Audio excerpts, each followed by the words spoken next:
Selamat datang di Suara Cita Edukasi bersama saya Novanda Bulu.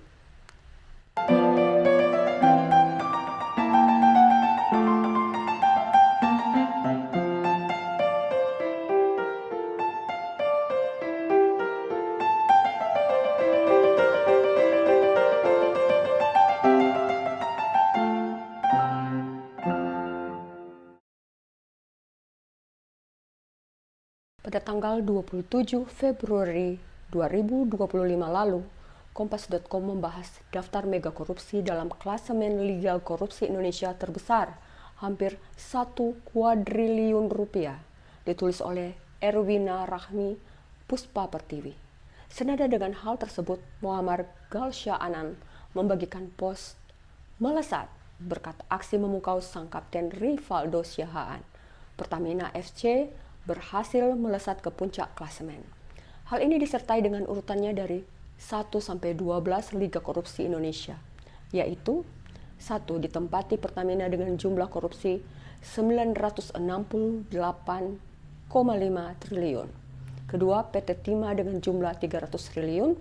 Ketiga, BLBI dengan jumlah 138 triliun.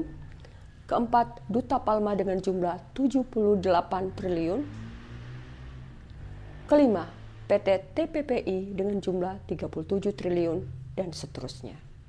Seorang educator, Ryan Okta Pratama, membahas di akun Instagramnya bahwa kalau total kerugian negara korupsi Pertamina dibagi-bagi, maka setiap guru di Indonesia akan mendapat 294 juta rupiah. Lebih lanjut, beliau mengatakan fixed. Guru menderita bukan karena oversupply lulusan pendidikan, tapi karena sumber daya negara yang seharusnya mendukung kesejahteraan mereka dimakan oleh oknum-oknum bergaji miliaran rupiah per bulan yang masih merasa kurang hingga harus korupsi. Kembali ke topik Pertamina, ada 6 petinggi Pertamina yang ditetapkan sebagai tersangka dan 3 orang dari sektor swasta. Sejarah telah membuktikan bahwa kekuasaan dan kepintaran tidak selalu membawa seseorang menuju kebijaksanaan. Banyak pemimpin yang awalnya dikenal baik dan idealis justru berubah menjadi tiran ketika berada di puncak kekuasaan. Demikian pula orang-orang yang dianggap cerdas dan berwawasan luas bisa saja terjerumus dalam kesalahan fatal hingga kehilangan kejernihan berpikir. Mengapa hal ini bisa terjadi? Apakah kita bisa tetap memiliki karakter yang kuat di tengah-tengah godaan kekuasaan yang menggiurkan? Perdebatan mengenai apakah manusia pada dasarnya serakah telah berlangsung lama. Beberapa pandangan menyatakan bahwa keserakahan adalah sifat bawaan manusia yang sulit dihilangkan. Misalnya sebuah artikel di kompas.id menyebutkan bahwa serakah adalah sifat bawaan manusia. Keserakahan itu tidak bisa dihilangkan tetapi bisa diatur. Apakah demikian? Dilansir dari Psychology Today, Tania Luna, Co-CEP Life Labs Learning, mengatakan bahwa serakah bukan sifat dasar manusia. Kemungkinan manusia telah berevolusi dengan tingkat keserakahan sebagai mekanisme untuk bertahan hidup. Penelitian lain yang dilakukan oleh David Grant, Joshua Green, dan Martin Novak menemukan bahwa ketika diminta membuat keputusan cepat, dorongan pertama orang adalah bersikap kooperatif. Hanya setelah mereka diberi waktu untuk berpikir, mereka cenderung bertindak demi kepentingan mereka sendiri. Yang pertama, deindividuasi. Menurut Myers 2012, deindividuasi adalah hilang kewaspadaan diri dan penangkapan evaluasi terjadi dalam situasi kelompok yang mendukung respons terhadap norma kelompok baik atau buruk. Peningkatan stimulasi individu dan terjadi penyebaran tanggung jawab dalam anggota kelompok membuat individu melakukan hal-hal yang di luar karakter personalnya. Senada dengan Myers, Gustav Le Bon mengemukakan gagasan bahwa menjadi bagian dari kerumunan dapat mengubah perilaku orang. Kedua, overconfidence bias. Overconfidence bias adalah kecenderungan kognitif di mana seseorang melebih-lebihkan tingkat akurasi pengetahuan, keterampilan, atau penilaiannya terhadap suatu situasi. Menurut psikolog Paul Slovic, orang yang mengalami overconfidence cenderung meremehkan risiko yang bisa mengarah pada keputusan berisiko tinggi atau penilaian yang salah. Ketiga, Dunning-Kruger effect. Efek Dunning-Kruger adalah individu dengan kompetensi atau pengetahuan terbatas dalam suatu bidang, cenderung melebih-lebihkan kemampuan atau pemahamannya, atau dengan kata lain adalah orang merasa lebih ahli dari orang lain, tetapi pada kenyataannya tidak. Efek Dunning-Kruger pertama kali diidentifikasi oleh psikolog David Dunning dan Justin Kruger pada tahun 1999. Orang yang merasa pintar cenderung terjebak untuk malas mengevaluasi diri. Keempat, echo chamber.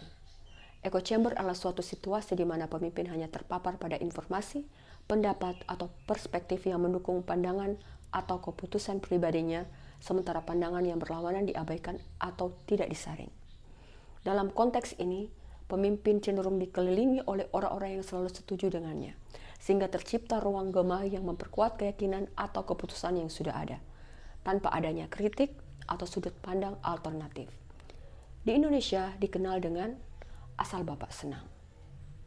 Hal ini sangat berbahaya bagi tipe pemimpin yang sangat senang dipuji bawahannya. Kelima, teori psikodinamika. Godaan kekuasaan menurut Sigmund Freud adalah berkaitan dengan dorongan bawah sadar manusia untuk mencari kendali, dominasi, dan pengaruh atas orang lain.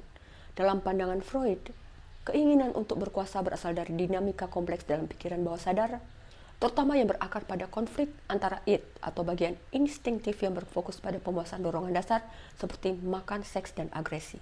Ego atau bagian yang berfungsi sebagai penengah antara keinginan id dan tuntutan realitas, dan superego atau suara moral dan nilai-nilai yang dibentuk oleh lingkungan dan budaya. Menurut Sigmund Freud, introspeksi dan kesadaran diri sangat penting.